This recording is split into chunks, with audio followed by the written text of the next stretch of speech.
Your RV's solar charger works automatically, so there are no buttons to press or settings to manage. It provides a small trickle charge that helps support the house batteries throughout the day, but it cannot fully recharge depleted batteries.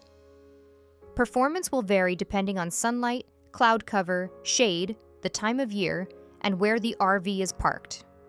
When dry camping, the house batteries power the lights, water pump, refrigerator, furnace fan, and other 12-volt systems, so it's important to monitor the battery level every day. Begin each evening with the batteries fully charged, and avoid allowing the battery level to drop below 50%.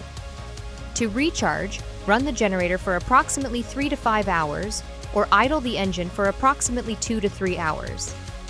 Driving for at least 2 hours will provide a meaningful recharge, although reaching around 80% may take up to 4 hours, and a full charge may take longer. While the generator is running, use that time for higher power appliances, such as the microwave, and for charging phones or laptops. Keep campground quiet hours in mind when planning generator use. To reduce battery use, avoid setting the refrigerator to its maximum cooling level. During extended dry camping, plan to connect to shore power approximately every third day so the batteries can fully recharge.